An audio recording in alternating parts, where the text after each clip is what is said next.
CRM stands for Customer Relation Management. And we need to manage the relationships that we have with our customers. And we need to do a good job of it. We need to have great customer relations. And the CRM tool, the software itself, that's just a tool to make us better.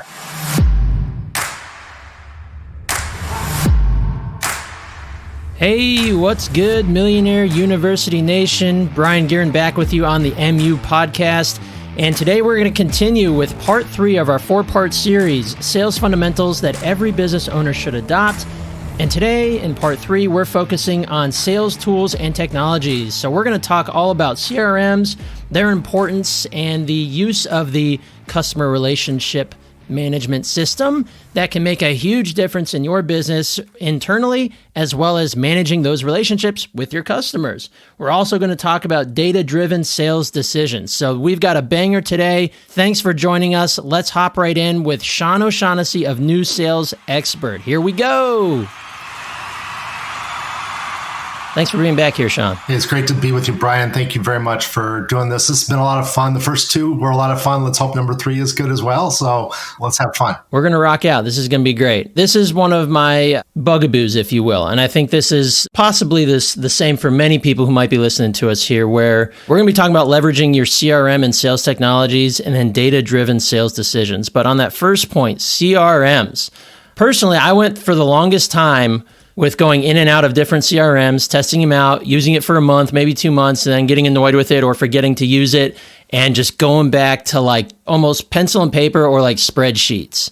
So I'm really excited to dive in on this, and I'm happy to report that just on my business side, I do have a CRM. We have been using it, and it's made a world of difference. So I'm excited to have you share all your knowledge about the CRMs with us. So Sean, take it away, my friend. Thank you very much. And one of the things I probably am not going to spend a lot of time doing in this episode, I really don't want to name CRMs that are good or bad, right? Because there's lots of reasons why you would choose one or the other.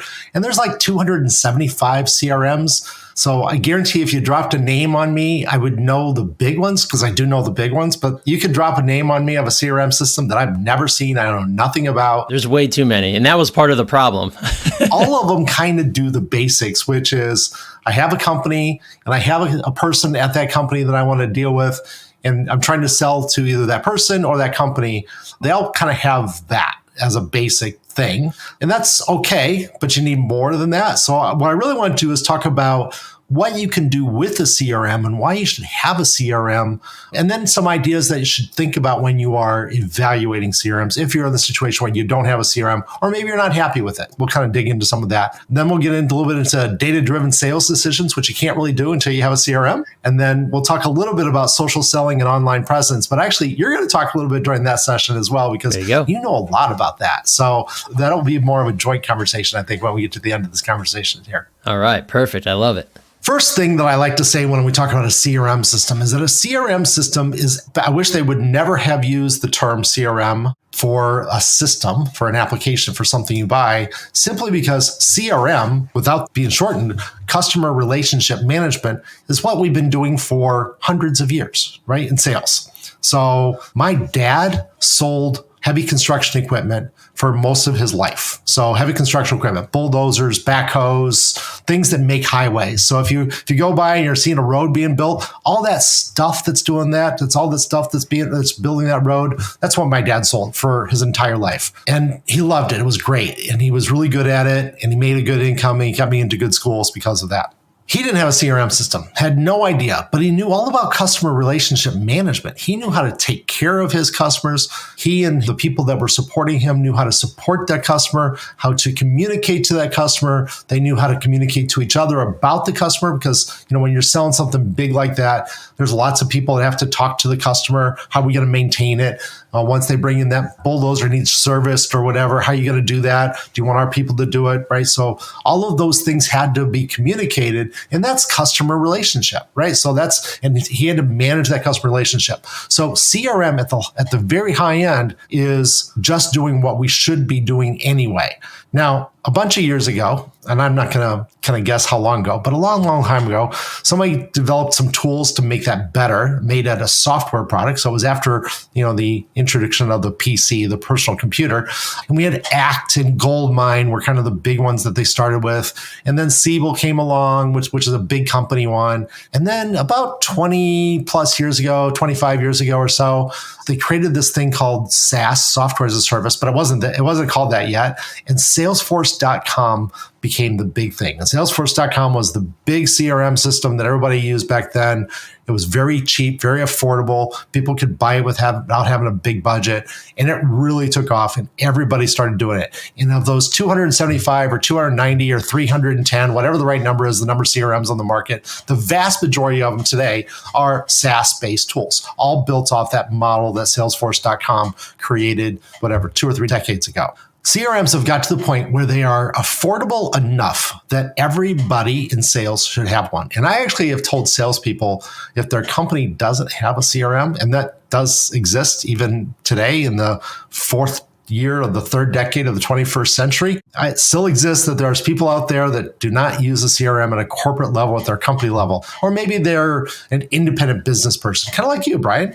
And I was like, you need to get a CRM because there's so many reasons to do that. And so let's just talk about some of the good reasons why you need to have a CRM. First of all, you really need to be able to track all of your people that you're trying to deal with. And if you're selling to companies, that means you're going to have to track multiple people at the same company. And so when you're corresponding or talking to Joe at the company, well, you kind of want to know that Larry is there as well. And you've also said the same thing or a similar thing to Larry. You want to make sure those messages are combined. Maybe you want to make sure that's exactly the same message. You also want to know that you talk to Joe and you talk to Larry. And that's more of a management thing. So it's not so much at a personal level, but at a manager, a sales manager or a CEO of a small company. You want to know, hey, when we took notes on what Joe said or Larry said or Steve said or Sally said, when I look at that company, I want to see all of those notes, right? So if I'm an electrician, we talked about plumbers a lot last time, so let's not talk about plumbers this time. So if I'm an electrician and I own an electrician company and I have lots of electricians out there doing things, I might want to have notes on everybody all my clients that I've done work for, right? What did I do? Who did it? Where did we do it? Where was the job site? All that stuff. I might want to keep track of that. And me as the owner of the electrician company, maybe I'm an electrician myself, maybe I'm not, but I have 5 electricians working for me. I have some support staff and whatever. But I'm going to go meet with that company, that builder we just did 15 homes for that builder. I'm going to go meet with him on a regular basis. And I want to kind of look at all this stuff that we did before I go to that meeting. I want to refresh. Hey, we did these 5 houses this month, this quarter, and we did this kind of work. We build this way. This is some of the problems we had. I want to look at all those notes. I have them right there. And that's all the great thing about having a CRM, because everybody can put their notes, everybody can put their thoughts into everything. And everybody can, at a company level, can get access to all of the information. So Joe's sick today, but we really need to talk to Sally at the company. So Joe's our employee. And we really need to talk to Sally. What's Sally's phone number? Does anybody know Sally's phone number? Everybody's looking for email. Let's just go in your CRM system, look up Sally's phone number and just make the phone call. Let's get this thing done, right? Yeah. And I can tell you my first experience with pre-CRM and then using a CRM at a company was I used to work, I was an assistant manager back at a lawn care company back in the day. And the first year I was there was a semi-CRM, right? It was a combination of you go out, and I was a lawn care technician. So I go out there, and when you're on a job, you got to take notes on everything, right? Like this person had bare spots, recommended seed. I spoke with the Mr. or the Mrs. and they wanted this. And those notes got sent back to the office at the end of the day. There was someone there that would transcribe all the notes you took, put it into the system.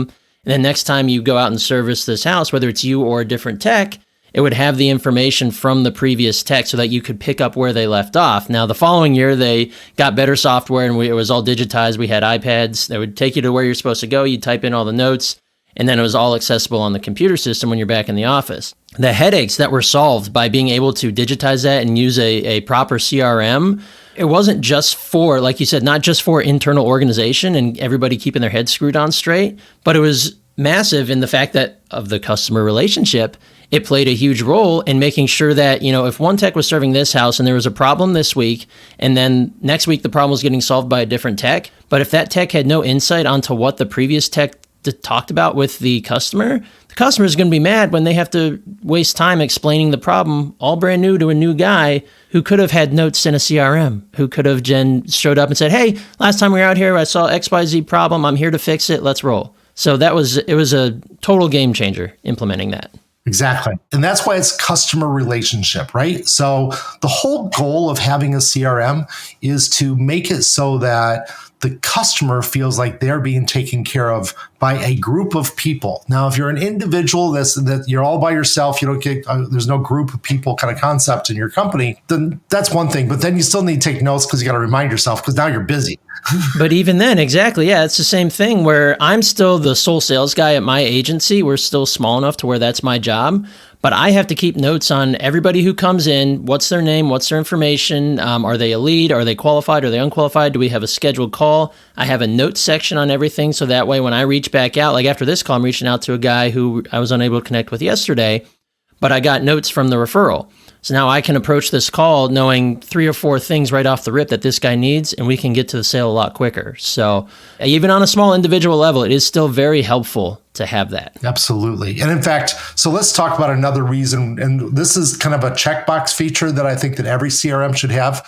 And I would actually counsel everybody listening to this, don't buy a CRM system that doesn't have this capability. So the capability is email integration. You need to have a CRM that literally watches your email and puts everybody in this right bucket. So that if I got an email from Brian, so Brian and I communicate about doing this show, right? And we communicate about some joint customers we have, some prospects that he and I share. Some of my customers are his prospects, some of his customers are my prospects, that kind of relationship.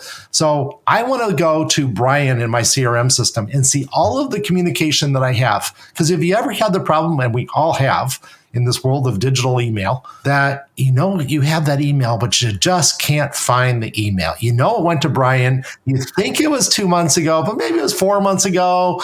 It was something about this. So you try to do the search, and especially if you don't regularly file all of your emails the right way. And the challenge of filing emails, in my opinion, is, okay, Brian and I talk about ABC company, and I'm not going to name a company that we both are working on. We both know, but for some reason, we both have a relationship where we're having conversations about ABC company. So where do I file that email? Do I file that under Brian, or do I file that under ABC company? Because now I want to talk to Brian about something that we also talked about in that thread about ABC company, about a new service that Brian's bringing out. And I think it was for ABC that we had that conversation. So should I go in the ABC folder, or should I go in the Brian folder? I don't have to worry about it. I just go Brian. Everything from Brian is going to be there, right? And by the way, everything for ABC company is also going to be linked there as well, right? So I want to have the ability in my CRM system, and I think this is just table stakes. And when I say table stakes, if you've ever played poker at a casino or even around the house, you walked up and you had to chip in some money right at the beginning. You had to put some money down just to play, right? Those are table stakes, right? So you have to put some money down just to be sitting at the table just to play the game. So table stakes is my CRM better be able to read my email. It better be able to categorize all my email, and I better be able to go into my CRM to find an email. And in fact, I know sales reps, because the email integration is so good at the CRM system that they use, that they don't use Outlook, they don't use Gmail, they don't use any of the other tools that we might use to read email. They read their email inside of their CRM because it's so good that you do it there.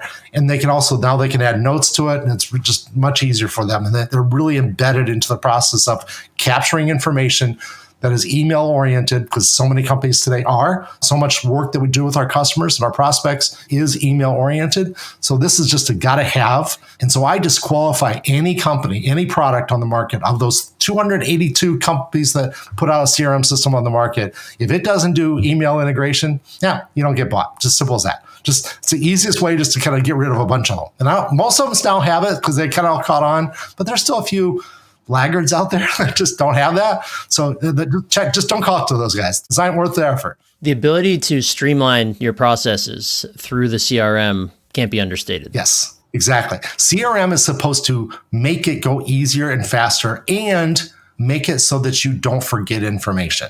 So kind of both things. So there's some things that are going to take you a little longer within a CRM. The fact that you actually have to enter information in, that becomes a little bit more work, but that's so you don't forget any information as well. So all your notes should go in there. And Brian, I'm not sure if you use this for your conference calls, but I use a tool in my conference calls, and this is kind of still on this sales technologies conversation, where I have an artificial intelligence thing. When I'm on a conference call, it gets online. There's a bunch of them out there. I use a tool called Fireflies. So I am going to plug Fireflies because I like it a lot. But there's several tools out there that do this. They're fairly inexpensive. They listen in on your conference call. You have to ask permission, of course, for the other person that's on the call. And then the notes for that are integrated into my CRM system. And so it's taking notes all the time. It's figuring out who says what, who committed to do what, whatever. And all that information flows into my CRM system. So I don't have to take notes anymore. Once again, I'm just trying to be more productive in my world because now all that information flows through. Yep. There's a lot of cool tools out there that are now obviously using AI to help transcribe, record all that information. Most of my calls happen on Zoom, so you can use Otter AI. They can work magic because it's already in there. You've got a streamline integration into the CRM. You know it's there. So like if you want to go back and listen to a part of the call, like, hey, this guy's saying he said this, or he's saying I quoted him 1,300 instead of I thought I quoted him 1,100. Now you can go back to the recording and be like, hey, I actually checked the tape. I did quote you, whatever it was. So there's a lot of benefits to having the technological advances that can help you out in the sales system. Since Brian's in my CRM system, so if I do a conference call with Brian, and we're not using one of those tools on this call, obviously, but if I was doing a conference call with Brian, the system would know it's got access to my calendar. And so the system would know, hey, I'm going to put the notes for that call. It's going to be linked to Brian, right? So I'm not going to say it puts it into it, but links it to Brian. Other tools that are really cool along the same way or other techniques, and this is more about the customer relationship. So let's say that you're working with a lot of prospects, you're doing a lot of networking, you're trying to build up your world of people that you can sell to or sell through or sell around. You realize that, I haven't talked to Joe in 6 months. And I thought Joe was great. And Brian, you and I have gone into that problem before where we kind of went silent to each other. I actually have in my CRM system, I have a report that I run every single month at the first of every month that says, when's the last time I talked to these people? So it gives me everybody in my database and has the last touch point because it has access to my email. It has access to my calendar. So when's the last time I had a correspondence with Brian? Now, I still may not get back to him right away because maybe that list is too long, right? Maybe I just can't get him in right away. But I think that was one of the ways that you and I reconnected after a little bit of a gap of time. I was like, I haven't talked to Brian in 3 months, and that's just not right. So I reached out to Brian, and we went out and had drinks that night. Well, it helps when I say, let's go get some Irish whiskey. Then I jump straight to the top of your list. You're right. It's funny It does how that help. happens. There's no question about it. There's no question about it. But, I do this on a regular basis. So I don't always get to everybody that's on that list that I haven't seen everybody in a long enough time. And some people, I know. I was like, okay, I don't want to see that person that often anymore. It's not good for his business or her business, not good for my business. There's nothing wrong with that person, but we're just not doing business together and we don't have a relationship, and we probably won't for one reason or another, right? And that's fine. But there's other people that you want to kind of constantly stay in contact with. And that's the great thing about having a CRM system. I just run a report. It's that simple. I run a report. And literally, I will sit there. If it's football season, I'll sit there during the football games, and I'll sit there and I'll start sending out emails. Hey, Brian, we haven't talked in a long time. Let's make an appointment on our calendars. Let's get something together. Let's have a conversation, right? And I'll just pound those out. It's a great Sunday afternoon thing. I also like to watch golf. I know I'm weird. I like to watch golf on TV. It's kind of weird. I know that. Oh, I've spent my whole weekend watching the Genesis while the kids were napping. So we're in the same boat there. You're not a weirdo. I think watching golf is really, really cool. So it's golf season's coming up. So now I'll be doing that during the golf games as well, because I can just pound it out. And you know that anything good happens at a football game, anything good that happens at a baseball game, anything good that happens at a golf match, they're going to show you again. So if you're kind of multitasking, that's okay. So I'm male, so I can't multitask naturally. I can do it for a sports event on TV because they're going to show me the good stuff like 2 or 3 times. So I'm going to catch it. Don't worry about it. Right. I love it. Leveraging those tools, all driven because I have a CRM system, just makes you more productive. This is a must-have in once again, the 4th year of the 3rd decade of the 21st century, right? So I say it that way because I want to say it's not 1960 anymore. So we can't run our company the way they did it in 1960 because I want to tell you a little secret. So I told you about my dad. Sold heavy construction equipment, didn't have a CRM, didn't have a computer. They didn't have computers back then. They did, but no company like his was going to have a computer, right? Although the only companies they had back then were mainframes. So he was very productive, but he was productive because he had an administrative assistant. He called him a secretary, right? He had an administrative assistant that was dedicated to him. So he's a sales guy, bringing in a lot of money for his company, his owner, the owner of his company. The owner of his company hired an administrative assistant to help him. I think sometimes she would help another salesperson. So sometimes they shared it between two salespeople, but a lot of times I think she was dedicated to him. That was just kind of how it felt when I was growing up. So she would write all his letters for him. He could dictate his letters. She would type them up, because typing back then was, literally it was the thing that flips up, bap, bap, bap, bap, bap, right? So that was typing, right? It was manual typewriter. And then she got an electric typewriter. That was awesome. So he didn't type. Now, if you want to send an email, most likely, if your salespeople want to send an email, you're going to type your own email. That didn't happen back when my dad was there. So he was very productive, but he paid for that productivity by employing an assistant that was dedicated to his needs. So she kept track of it. All of his call notes, he would write them out on a piece of paper. Nobody could read his handwriting except for her. And she would type them up so everybody else in the company could actually see the notes. They had file folders that everybody would go to and look at the file folders. So it was a lot slower. So kind of the same thing. What have we done with his company? Where is it filed? And you know what? If you couldn't figure out where it was filed, if it was filed under Brian versus ABC company, well, she knew how she filed it because that's her job to know that. So you would go to her and say, where's that correspondence we did with Brian? And she would go, oh, all the Brian stuff is in the ABC folder. Oh, okay, great. So let's go look in the ABC folder, not the Brian folder, right? So because we had a person taking care of all those details for us, we didn't need a CRM system back then, but we did need customer relationship. Now we have completely gotten rid of the administrative assistant secretary for one for every salesperson. We expect them to be productive. So give them the tools so they really can be productive. And that means CRM and a variety of tools around the CRM system that will let them cook with oil. How do you say that? What's your saying? Cooking with peanut oil. Cooking with peanut oil. Okay, there you go. I'll get that. Yeah. The CRM taking the spot of the administrative assistant is a huge win for productivity and for the ability of a salesperson to just keep their stuff together, right? Like it's hard enough to remember, 3 or 4 or 5 people, but then especially if you're running high level sales, or even if you're, a small independent shop and you've got 10, 15 people between current clients and prospects and leads, it is impossible to keep it all up in your one single brain. Like, maybe it's just me because I can't multitask and that's how I operate, but I think it's human nature to not be able to multitask, and having this system in place is going to act as your second brain. It's the smart thing to do. I agree 100%. So, and that allows you, and this is our next topic, that allows you to get to the ability to data-driven sales decisions. So I kind of alluded to a data-driven sales decision a few minutes ago when I talked about, I haven't talked to somebody in 30 days or 45 days, whatever my trigger is, whatever my limit is for that type of person, right? So a referral partner, I want to make sure I'm talking to them every 90 days. If it's a prospect, I probably want to talk to them every 30 days. So one of the data-driven sales decisions that nearly every salesperson has to deal with is, how often do I talk to that person? And how do I communicate to that person? Because some people don't want to be talked to. Some people are like, no, just send me a text message. Or they want to be, no, let's go have a drink at the bar. That's kind of Brian and I. Yeah. Or maybe for some people, it's, I want you to actually come and visit me face to face in my place of work. Whatever the case may be, you need to make decisions on how often that is. That's a perfect example of what every salesperson has to do on a regular basis. In fact, every business owner, small business owner, has to do it as well, because you want to go see your best customers. Even if you're not the salesperson anymore, you still want to have a relationship with your best customers.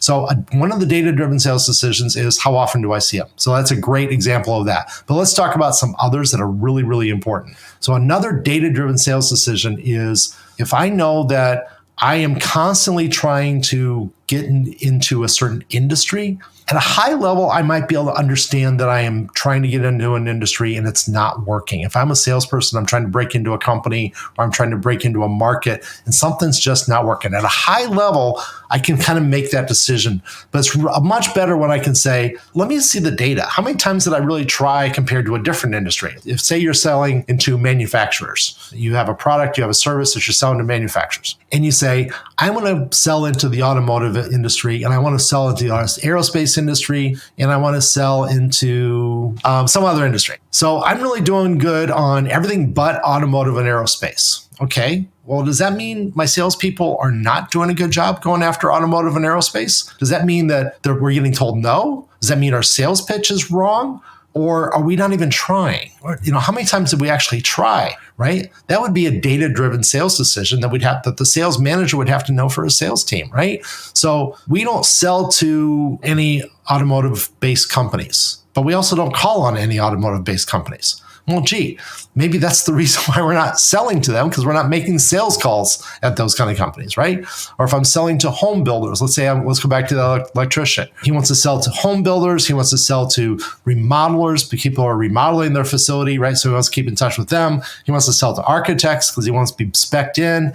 And he also wants to get every once in a while the phone call from somebody that says, I need to wire in my Tesla. He wants to call in Tesla owners, right? Because they want to put a charger in for their new Tesla they just bought. Well, how many times are you actually doing that? How many times have you visited the Tesla dealership to make sure that they have your business card, they have your pamphlet, that when they buy a Tesla car, hey, here's the guy. He's gonna help you set it up. How many times you greasing that skid, right? Greasing those wheels a little bit. Are you spending time with those salespeople to make sure they're handing out your brochure and not the other guy's brochure, right? Because there's 4 or 5, 10 companies that want to do business with them, right? So which one are they handing out? Who's the favorite? Where's your brochures? Where's your business cards? Well, you find out, I don't do that. I don't call on them. Well, guess what? You're not going to get any business then. If you don't call on somebody, you're not going to get any business. If you don't have a relationship with that person, you're not going to get any business. Yep. Got to show some love. Got to show some love. So how many times are you actually doing that? Take a look at your salespeople. How many times are they actually making those sales calls? How many times are they actually trying to go after that account? Are they responding quick enough too, right? So remember, this is customer relationship management. Our customers tend to be upset with us. Oh, that's interesting. But then when you look at the data, yeah, we take a week to get back to them on a question. Well, guess what? A week is a long time. Nobody likes a week anymore. Remember, this is the 4th year of the 3rd decade of the 21st century, right? Nobody wants a week. They'll tolerate a day. They won't tolerate much more than a day. Yeah. And you know how this is for your own life. If you don't want a phone call the next week for something you asked for, right? You want something next day, maybe you can deal with that, but you really want something that day, right? You want 4-hour response on questions. Are you doing that? Well, that's data-driven decisions. We're not doing that. So, okay, we're not hitting our goal on customer happiness. Customers are complaining that we're not getting back to them. Let's do some analysis. How quickly are we responding to emails? So we got the request in, that's logged in our CRM system. We sent the answer back, that's logged in our CRM system as well. Right? Maybe you've hooked up with Brian and Brian kind of convinced you to run some Facebook ads and some great social presence ads. And that's going to feed into a landing page with a form on it. You're going to fill out that form. That form is going to go into your CRM system. And now you have to have a salesperson follow up on that quote unquote lead, that brand new opportunity that just came your way through Brian's efforts. Oh, but we don't do that fast enough. It takes us 4 days to reply back to that lead that just came in on that form fill. Yeah, that's a no-no. That's a no-no, right? If you like money, that's a no-no. That's right. That's a no-no. So that's a data-driven decision. And then you look at that data and so, and this is what Brian will help you with all the time because he's always talking about analytics. He's like, we ran this ad and it didn't have any response, right? Or this other ad had a lot of response. Well, then don't run the one that didn't, run the one that did, or hire somebody like Brian to help you fix the one that wasn't working very well and figure that out. And maybe it's the target market, maybe it's the wording, whatever. Brian helps people figure those problems out all the time. But all of those get fed into your CRM system. You do some analytics on them and you find out, hey, this is working, this isn't working. Let's either fix what's not working or stop doing it altogether and just focus on what works. That's okay. So really it's depending on your business model, what you're trying to do in your business, right? But if something's not working, you have to make a choice. I either fix it or I drop it. Because things that aren't working are taking your precious resources and you need to do something else with them, which obviously all flows into social selling and online presence, which is kind of what we just talked about, right? So kind of set us up there for a little bit for that. But social media all flows into this. Another tool that I love to have, especially if you're selling B2B, selling to companies, most B2B people you sell to are going to be on LinkedIn. So you want to have a LinkedIn relationship. You want to have a presence on LinkedIn. But maybe for your product that you're selling, Facebook's important or Instagram's important or one of the other social media, social selling sites or Twitter's important. Whatever's important in your world, the people you sell to, whatever they track, and maybe they track multiple, and Brian can help you out with that as well.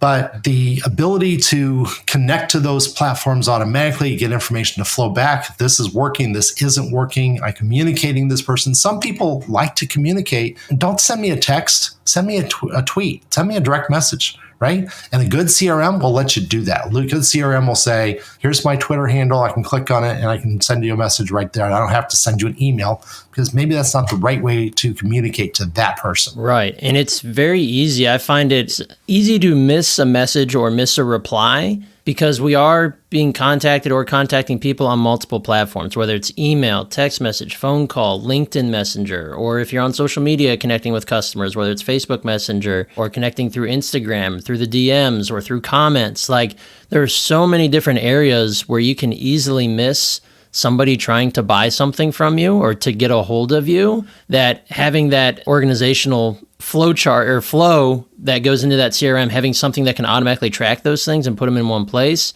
just makes it that much easier. Yeah, I agree 100%. And so my customers tend to be B2B companies selling so one business selling to another business. It could be a small business like Brian's, small business selling to a bigger business. Most people in my world, therefore, are on LinkedIn. They have some kind of LinkedIn presence. They put their information out there. They tell you their title. They tell you who they work for. They tell you what they do. They might even post about what they do. They might make blog posts or LinkedIn posts out there though about what they do. So you can get a lot of information about who a person is just by checking out all that information. And there's tools, and the tool that I like, there's several tools out there, but the tool I like is Surf, S-U-R-F-E. So Surf with an E. You plug it into LinkedIn, you connect it to your CRM system, and now whenever you're on somebody's page on their LinkedIn profile, it actually will say, this person's in your CRM system or this person's not in your CRM system. Do you want it to be? And you can just say yes, and it automatically put it in so you don't have to retype because typing's hard to do for salespeople. You don't want to type if you don't have to. You want to make everything as easy and quick as possible. Surf is another one of those great tools that lets you do that. But the cool thing about it is if I change jobs, if I'm linked in with somebody and that person changes jobs, well, now I get that new person at that new place, and I can then bring that person in through Surf and add him as a new contact. Or maybe I don't, because now maybe has nothing to do with my world anymore, and that's fine too. Well, that's very cool. I've actually never heard of that tool. So that's an add-on on LinkedIn, or that's an add-on through your CRM system? So I believe it's something that runs in like the Chrome browser or Safari browsers, or I'm not sure what browsers it supports. Yeah, I think it's a plug-in into that when you're on LinkedIn, it kind of realizes you're on LinkedIn and then adds some more functionality to that. And then within that product, you link it to your CRM system. Okay, that's awesome. I'm gonna have to check that out because I'm on LinkedIn a lot. We could have our own episode, a whole episode about using LinkedIn to your advantage. But yeah, being able to connect it into the CRM and using tools like Surf, I think that's super awesome. Exactly. And then the other thing about that you need to do with the CRM system, and it's part of social selling, but it's not really a social selling platform, is newsletters. And Brian, I know you put out a newsletter. I put out a newsletter as well. Putting a newsletter out is just good practice. And now we're going to tie it right back into that whole CRM thing again, because the people that you're going to send your newsletter to are in your CRM system. And then if you're on LinkedIn or Facebook, I think Facebook has this capability as well. You can actually publish your newsletter on LinkedIn. You can publish your newsletter on these social media sites. So you can have some people that are subscribed. I have, I think, close to 2,000 people that are subscribed to my newsletter on LinkedIn that I don't email my newsletter to. They're not subscribed in my CRM system for my newsletter, but they are subscribed on LinkedIn to my newsletter. And it's just where they want to get the newsletter. And LinkedIn manages all that stuff, and that's all well and good. So having a CRM system manage your newsletter is really important. And I know, Brian, you're all about digital ads, but there's few things that are as good as email for reaching out to people to keep in touch, right? So email marketing is a big thing, right? So we know this. Yeah, absolutely. Your email list is quite possibly the most valuable asset in any business, large or small. Whether you're online or brick and mortar, service-based, product-based, e-com, you name it, an email list is one of the most important things you can have because that is still the one space where the death of email has been greatly exaggerated because it is alive and well. It is still the one place, your individual inbox is the one place where you can, as an advertiser or business, You can be one-on-one with your client, your prospect, whoever it might be that's on your list. They are focused on what you are saying and nothing else. Because if they're on Facebook or Instagram or Twitter or X, whatever, there are a 7 million plus one distractions right around them on the right pane or on the sliding down. You end up in the death scroll, and before you know it, you don't even remember what you're doing on Facebook in the first place. When you're in that inbox, now you have them one-on-one. They're going to focus on what you're saying. And if you're providing valuable information, if you're engaging and you can utilize that time one-on-one with them, now you're building that relationship. So yeah, I could go on for days about that, but that is a huge, huge part of being in a business and being active with the people who are on your list, because there's typically going to be two types of people on this list. It's either people who have purchased from you in the past, so call them your VIPs, right? They've sent you money and you've exchanged service or goods.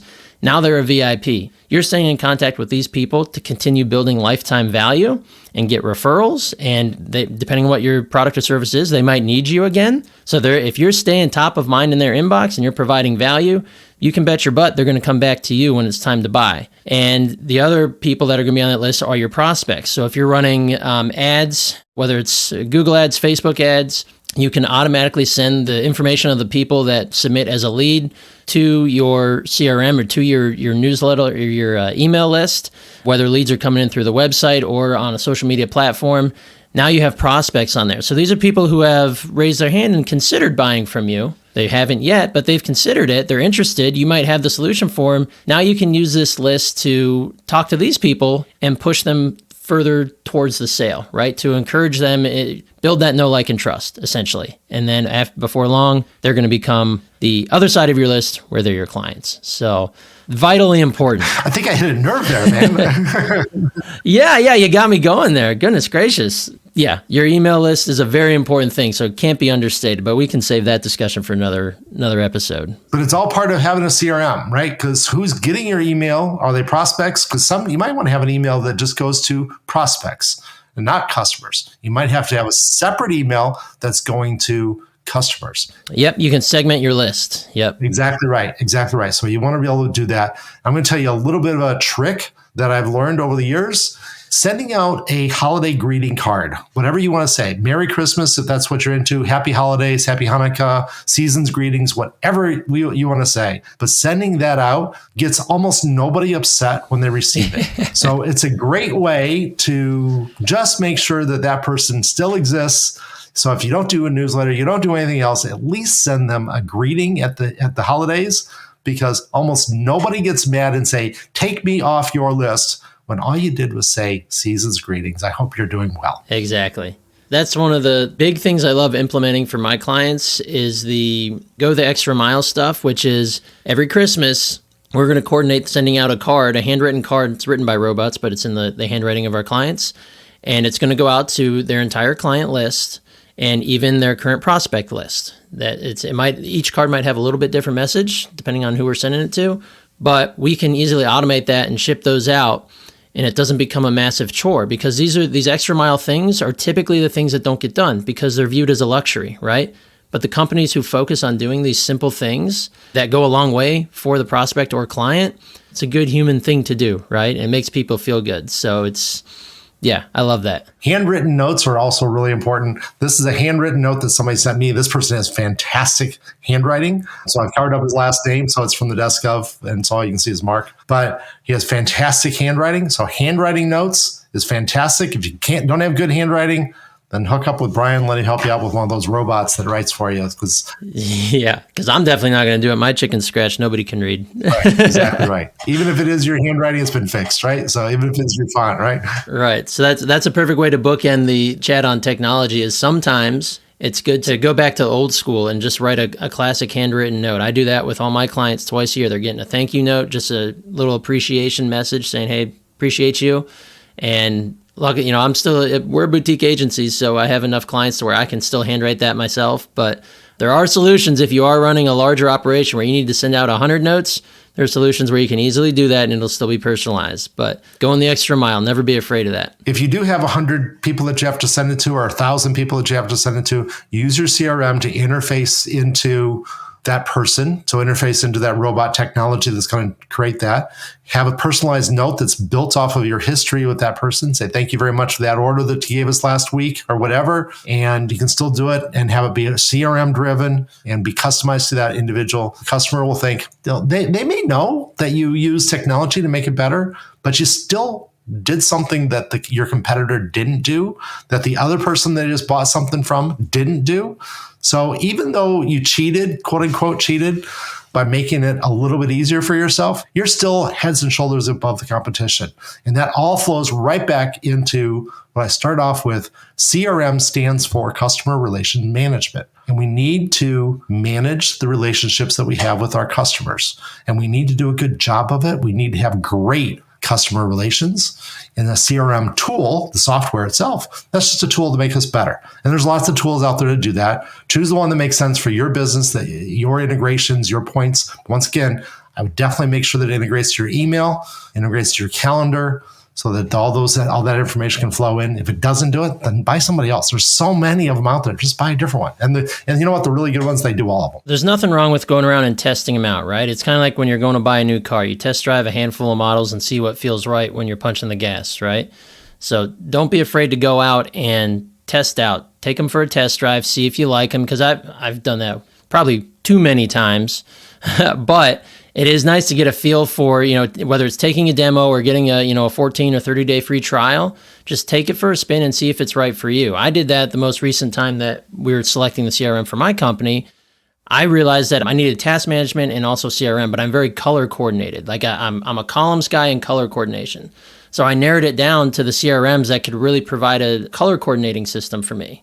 And I've settled on the one that I use Monday.com, not give them a free plug here, but the color coordination and the task status bars, on their lead pipeline, the color coordination on those bars is perfect for me because that's how my brain operates. So they all essentially do the same thing, but they do them in different ways. So you got to find the one that feels best for you. Absolutely. And it's really important that you choose the one that fits your business, fits your workflow, fits your individual needs. There's lots of choices out there. Constant offer that I make to people. I'd be happy to talk you through the process. You can hire me and I'll actually help you find the right one and we'll implement it for you. But I'll at least talk you through the process if you want. I love it. All right. I think this is a perfect bookend to put on part 3 of our 4-part series, Sales Fundamentals that Every Business Owner Should Adopt.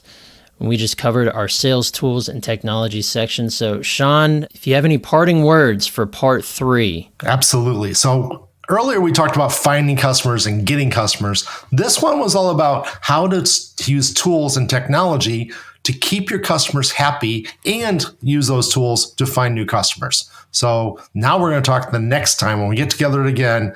In part 4, we're going to talk about handling objections and creating a sustainable sales momentum and implementing scalable strategies so that you can grow your business and be more profitable. So check us out next time whenever we get around to getting that one in the can. Yep, that's right. It's going to be coming, folks. Stick around for part 4. We can't wait to have you back, Sean, to wrap up our sales series here. Thanks again for joining us. We'll see you on the next one. Thank you very much, Brian. Have a good day. All right, party people, that is a wrap on part 3, Sales Tools and Technologies. I hope you found this information incredibly valuable because I know how useful it is to keep everything organized inside a business, even when starting out at a very basic level. If you're not using a CRM system, at least use some sort of spreadsheet system to keep your prospects and your customer information aligned. And then I encourage you to graduate into a CRM system that you prefer to use. Again, don't go crazy thinking about all the millions of options out there. Narrow it down to 2 or 3, take them for a test drive, and see how you like them. I bet out of one of those 2 or 3, you can pick one that is best for you and gets the job done. Don't be intimidated by it. It's very easy to be intimidated by the CRM system, but it will make a huge difference in your business. All right. Thank you all for joining us. One little ask for you. If you are on LinkedIn, please connect with us. Look us up. Our handle is @MillionaireUniversity. We would love to connect with you on LinkedIn. We're looking to grow our audience and to help as many people as we can across the spectrum, the business world and the social media spectrum. So reach out to us. We'd love to hear from you. And until we catch you for part 4, where we discuss advanced sales concepts and implementation, hope you all have yourselves a great day, a great week, a great month, We'll see you on the next episode of Millionaire University Podcast.